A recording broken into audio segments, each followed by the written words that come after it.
3 years ago, Rick Pitino looked at Walter Clayton Jr. and said he was fat, slow, and can't shoot, but he can pass. What happened next defies belief. This overlooked recruit suddenly erupted for 22.5 points in the Final Four, capturing Most Outstanding Player honors. A kid who once questioned if basketball was even his sport transformed so dramatically that NBA scouts now compare him to Damian Lillard and project him as a first-round pick. How does someone make such a stunning leap? His path from doubted prospect to national champion reveals something profound about greatness. It emerges in ways nobody sees coming. Did you know Walter Clayton Jr. almost never played college basketball at all? That's right, the player who would later become a college hoop sensation was actually a standout high school football star first. Clayton was elite on the football field. He had scholarship offers literally flooding in from some of the biggest programs in the country. We're talking Notre Dame, Florida, Tennessee, the kind of football powerhouses that most kids only dream about. But here's where things get interesting. While Clayton was dominating the football field with college scouts drooling over his potential, something kept pulling him toward basketball. And it wasn't because he was getting the same attention there. In fact, basketball recruiters weren't exactly lining up for him. At Lake Wales High School in Florida, his football future seemed locked in, but he couldn't shake his passion for hoops. The announcement that Clayton would pursue basketball instead shocked everyone around him. His football coach was stunned. His family was concerned. Friends couldn't understand surrendering guaranteed spots at top-tier football programs for an uncertain basketball future. One high school teammate remarked, "We all thought he was crazy. Like, who turns down Notre Dame football?"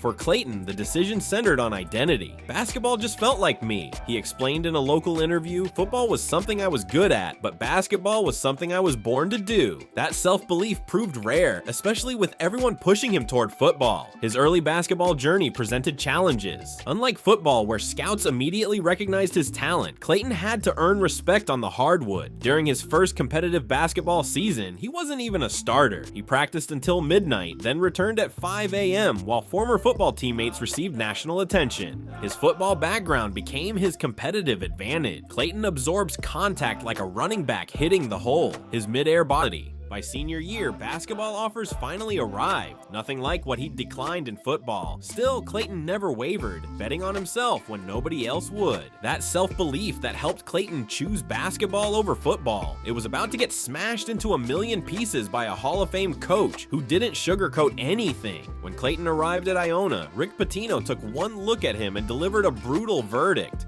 Fat, slow, and can't shoot. Imagine spending your whole life building confidence in your basketball abilities, only to have a legendary coach tear it all down in seconds. The only positive? Pitino admitted Clayton could pass the ball. For most players, this kind of criticism would be crushing. Some might transfer, others might shut down completely. Clayton? He decided to use Pitino's harsh assessment as rocket fuel. This criticism became the hammer strike that forged his resilience, transforming him into the player he knew he could become. What made Pitino's coaching style so effective was his masterful use of reverse psychology, challenging Clayton with "you can't" statements that ignited his determination rather than extinguishing it. Clayton recognized the method behind the madness and adapted to Pitino's style, pushing aside hurt feelings to focus purely on basketball. The transformation required countless hours in the gym, endless conditioning sessions, and a complete commitment to reinventing his game. By his sophomore year at Iona, these grueling efforts produced remarkable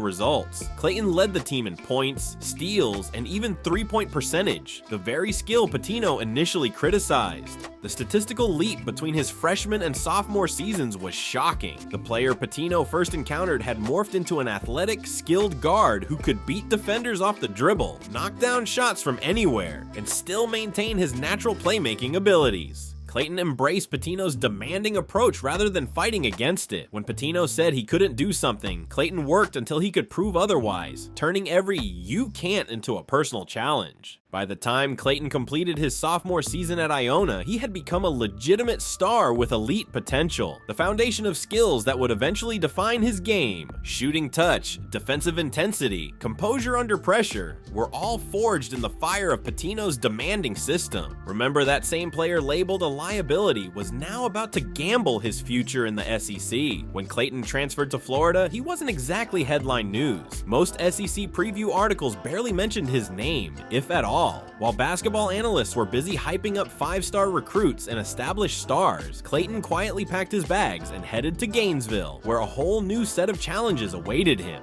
This transfer represented a leap from a protected pond to the ocean's depths. Clayton was leaving the safety net of Pitino's system, a place where he had finally found his footing, for the shark-infested waters of the SEC. Going from Iona to Florida meant facing bigger, faster, and stronger opponents every single night. No more matchups against mid-major competition. Now he'd be battling NBA-bound talent from Kentucky, Tennessee, and Auburn on a weekly basis. The adjustment wasn't smooth at first. Clayton struggled to find his rhythm in Florida's offense during early season games. His shot selection seemed rushed, his decision-making hesitant. Florida fans who bothered to Google their new transfer were left wondering if they'd gotten damaged goods. But these initial struggles gave way to a revolutionary change in his approach. Clayton evolved into a completely different player. At Iona, he was primarily a scorer who occasionally passed. At Florida, he became a true floor general. His assist percentage jumped dramatically from 15.1% as a junior to 22.7% as a senior. A complete revolution in his game. While maintaining perfect timing on passes to teammates, he developed a sixth sense for finding open shooters. Equally impressive was his shot creation.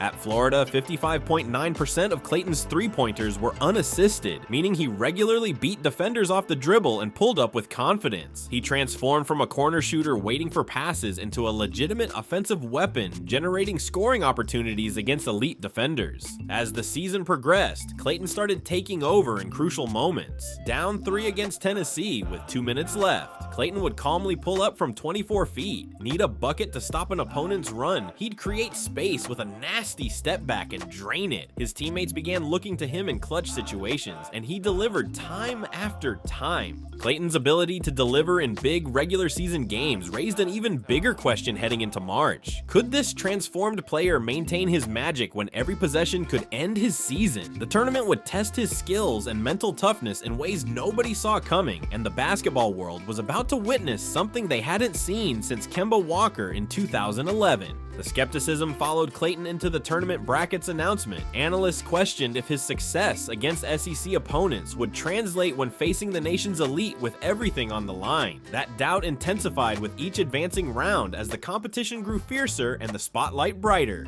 The Elite Eight against Texas Tech revealed his clutch capability. Down 10 points with under 6 minutes left, Clayton unleashed 3 consecutive three-pointers amid the deafening arena noise, completely flipping the momentum. He finished with 30 points, rescuing Florida and sending them to the Final Four. His Final Four performance against Auburn elevated him to legendary status. He dropped 34 points on 12-19, shooting against the tournament's top seed, going 5-8 from beyond the arc and a perfect 5-5 from the free throw line. Auburn's defense was helpless. Coach Bruce Pearl conceded afterward, Clayton was the difference. He was just flat out the difference.